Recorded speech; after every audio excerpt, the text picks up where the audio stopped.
Hey you guys, it's Coach T here. I'm in the classroom. I'm going to jump on and do my live with you, and then I'm going to get ready for my class that I'm about to have.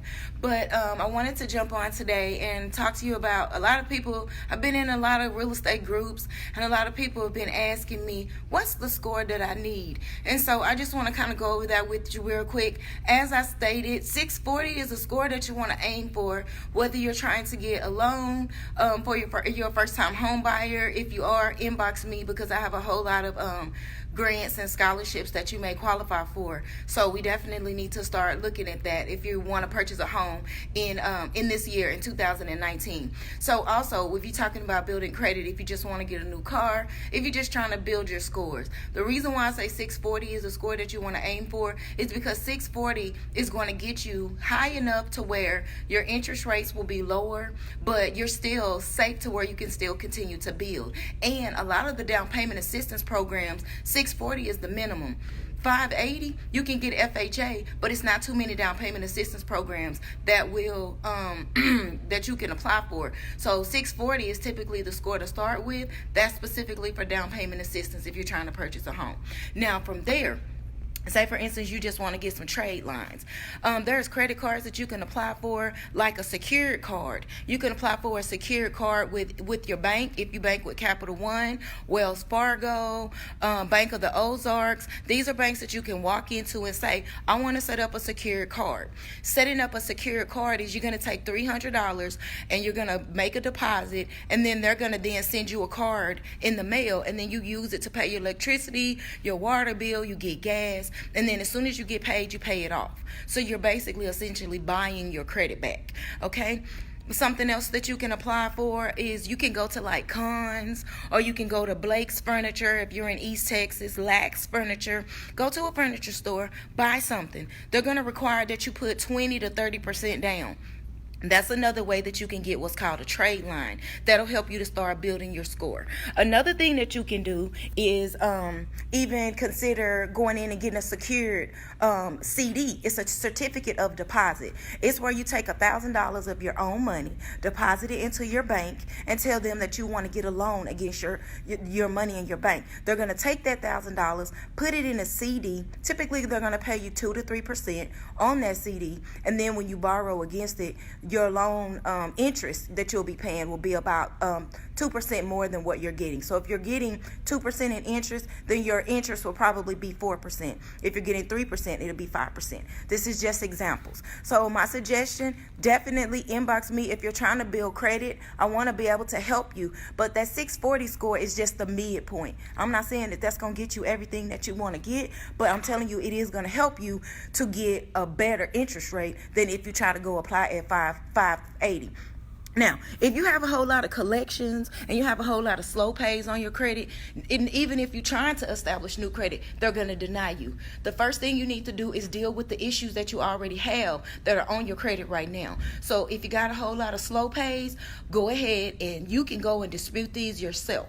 You don't have to pay for credit repair. Use that money to help you to settle some of the debt rather than paying somebody to remove these items for you. I'm waiting for my class. So my class is getting ready to come in here.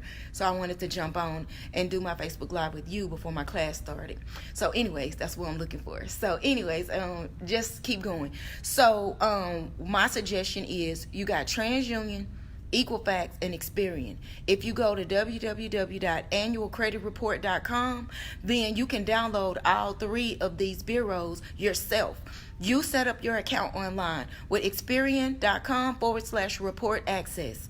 TransUnion.com, you /investigate, and then Equifax.com/investigate. You set up these accounts yourself. You go in there and you tell the bureaus what happened. Okay, this one, I actually filed it on my insurance and they charged it off on my credit. I want to close this account. You need to close out all of these accounts that are still open and reporting negative against you. If you just close out the accounts, that'll at least help you to stop the negative that's reporting against you right now. That's going to help you close out anything negative on your credit report. Anything. Just close it out. Just say this account is now closed. Because if it's still open, then it's still currently bringing your score down. And you don't want your scores to continue to be brought down. We want to help the scores to start going up. But if you have a lot of slow pays, collections, and all of these different type of charge-offs on your credit, then it's hard for you to establish new credit. So deal with your old credit, and then we can start to establish new credit. If you need some help with this, just inbox me. Now, I am a certified life coach, certified entrepreneurship facilitator. I also worked in a mortgage business. I was in a mortgage business for 10 years. I was in property management for 7 years. That's where a lot of the knowledge and information that I have comes from. I'm not to my own horns. I'm just giving you my resume so you know that I'm qualified to tell you what I'm telling you. I've been looking at credit reports ever since the early 90s. And so I just want to help you and educate you for free, because a lot of the things that you're paying for, you don't need to pay for. You can do these things yourself. Not that I don't have fees. I do. It's just that right now I haven't chose to employ them. So a lot of these things, if you have questions about it, if you're having a hard time, there's a credit cloud that you can go to. It's right on Google. All you have to do is just Google credit dispute form. You can download those forms, and you can do a lot of these things that you're paying people for. You can do this stuff for free, guys. So again, homework for today: do not pay anybody to do anything that you can do for yourself for free. Okay, I'm saying that I'm catching a lot of new people, and I thank you guys for jumping on. I always want to be a resource to you and educate you in the areas that I feel that we need information the most. We're talking about credit reports. We're talking about 640 is a score to aim for. Now let's talk about if you actually want to purchase a home. What does that look like? Well, first and foremost, if you're having a hard time paying your rent, I don't suggest you even apply for a mortgage. You need to have a great relationship with your landlord, meaning you need to be paying your rent on time, consistently and consecutively before you even think about applying for a mortgage. When I was in the mortgage business, that's the first thing I asked everybody. I don't know if y'all remember, but in the early 90s, I had a little bitty ad in a Thrifty Nickel that said, "I will finance your dream home, call me." I paid $5 a week for that ad, and I consecutively made $12,000 to $15,000 a month. Don't tell me advertising don't work. It does. You're watching me right now, and that's what I'm talking about. A lot of the things that you need, you don't have to pay for. The resources are right there at your fingertips. All you have to do is just do the little bit of research that you need to do. So it's people out here that will finance your dream home, but like me, I was a subprime lender. So I'm looking for people with 580 credit scores because I could get them 100% financing, all of that good stuff. Today, I can educate you. That was 15 years ago. Today, I would never suggest you do a subprime loan. Today, I would never suggest you do a FHA loan, not because I don't believe in it, but because I don't think that it's for you. A FHA loan is a loan that is backed by the federal government. They are basically telling you, we know that you would rather be in a home than pay rent. So we're going to tax you up front in case you decide that you don't want to continue to pay. It's called mortgage insurance. Used to be with an FHA loan, you would have to pay mortgage insurance, but after you got below 80% or you had 20% equity in your home, then they would drop it. Not anymore. Now you will have to pay mortgage insurance for the duration of your loan, and that is unacceptable. I personally, as a certified home educator, I personally do not advise doing an FHA loan if your credit score is below 640, because your mortgage insurance is going to be so high that if you could have gotten a $500 to $700 payment, that very same payment is going to be now $700 to $900, because with a 580 credit score, you are high risk.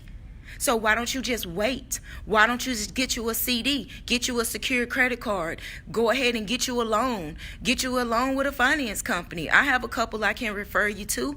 If I refer you, if you're in the Dallas-Fort Worth area in Texas, they will approve you because they know that you're in my credit education program, or at least watching my videos.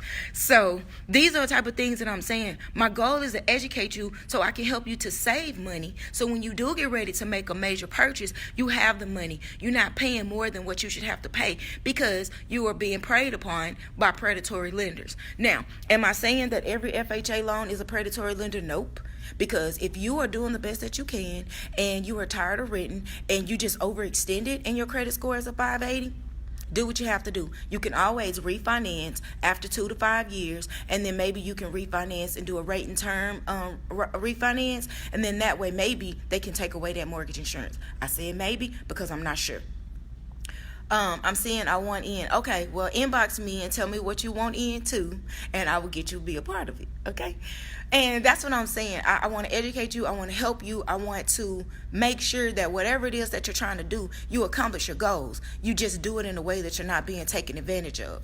And a lot of times we are just so desperate to get out of paying rent, get out of these apartments, trailer homes, or townhouses, or wherever you to get in something in our own name that we hurt ourselves. Don't do that. You don't have to. Take your time. Anything that's worth having is worth taking our time to get.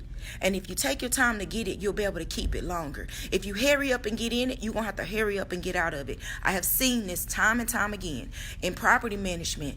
I worked in South Fort Worth and in East Dallas. And so I would move people in on the 1st, and I tell them up front, rent is due on the 3rd. It's late by the 5th. You're going to get a notice on your door. No, late by the 4th in most cases. But I wouldn't put notices on the doors until the 5th. That was a 3-day notice. By the 8th, I'm coming back and I'm putting a pink notice on your door because I'm about to lock you out.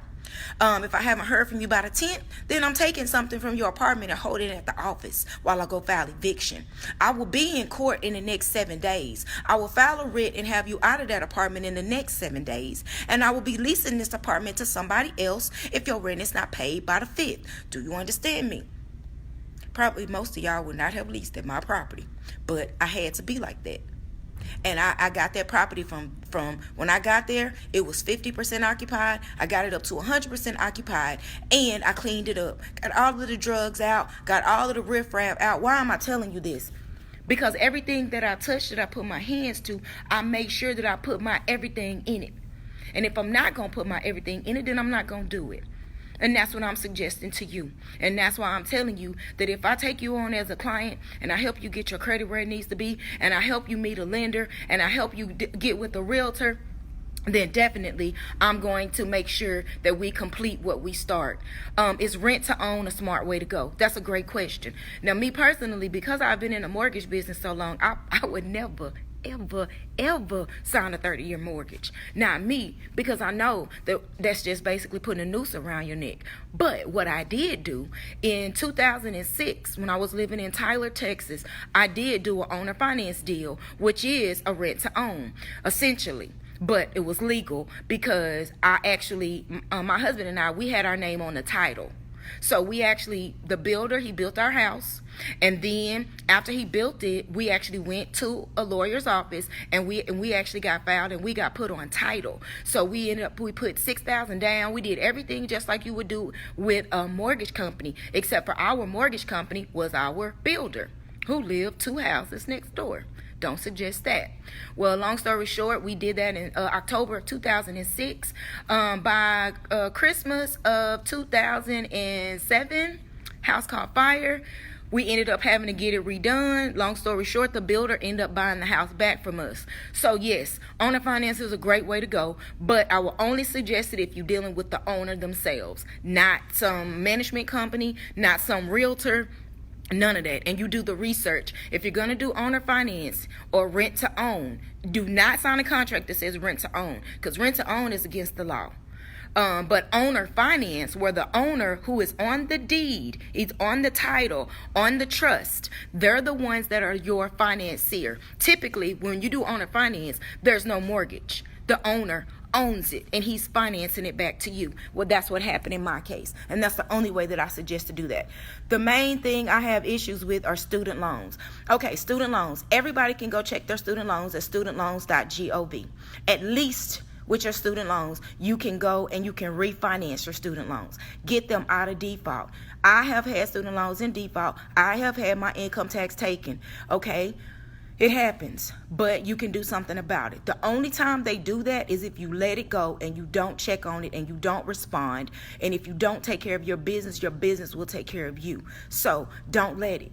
Go ahead and do what you need to do. Go to studentloans.gov, consolidate them, and then when you consolidate them, you basically refinance them. and you start them all over. By starting them all over, you get them out of default. That's the least thing that you can do. These are simple things that we can do. All you got to do is take the time. Take 15, 20 minutes when you get home from work, while you're at work, on your lunch break, or whatever. Take the time to invest in yourself. If you got the time to sit here and watch me, you have the time to go look at your credit, log in, check your student loans, and do what it needs to do to get your stuff taken care of. I'm tired of us in our community having bad credit, and it's everybody else's fault. We can do something about it, guys. Just take the time and do it. Or pay me to do it. I'll do it for you. But anyways, okay, I'm watching the questions and I'm loving it. Thank you. If you have any more questions, post them for me real quick. I'm about to jump off so I can get ready for my class. What classes do I teach? That's a great question. Okay, classes at home. What classes don't I teach? I have credit education. I have entrepreneurship. I have home education. I have down payment assistance. I have job readiness training. I have not just entrepreneurship and how to start a business, but having an entrepreneurial mindset. Let me talk about that real quick, and then I'm going to jump off. What is an entrepreneurial mindset? An entrepreneurial mindset is where when you see a problem, you don't complain about it, but you think about a solution. I love that about my children. I guess they have just heard me over the years, because when they come at me with solutions. Mom, the trash was overflowing, so what I did was I went ahead and took it out and I put a new trash bag in the trash can. Thank you. Things like that. Or one of my sons was like, Mom, I think that we need to move this car out of the garage, and if we move this car out, then we can put this one in. Thinking like that, thinking in a way that every time you find a problem, you don't complain about it, but you think of a solution. And whether that's on your job, whether that's in your business, whether you're trying to get a contract, whether you're trying to get a new job, go in with the mindset that I can help you change this organization, because I see this, but I know we can do this. I see this as an issue, but I see that we can change it by doing this. Having an entrepreneurial mindset means that every opportunity that you get, you are being a solution and you are helping them to solve problems. So, I see another question. Somebody's asking me about medical bills. How much do they affect you from getting a loan for a mortgage? Well, it depends on the medical bills. You can close out medical bills just like you can close out any other debt. You can also go on your credit and put an explanation for said medical bills.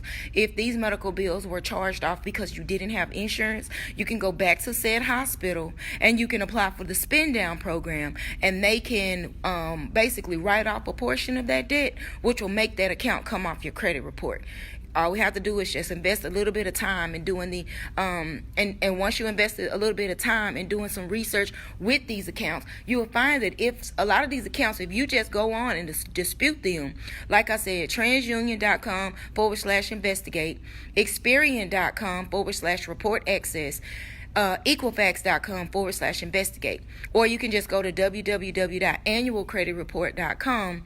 And then from there, you can access all three bureaus. So, any other questions? If you have any other questions, you can post them now. Otherwise, just inbox me. And I thank you guys for jumping on. I appreciate you giving me an opportunity to spend the day with you.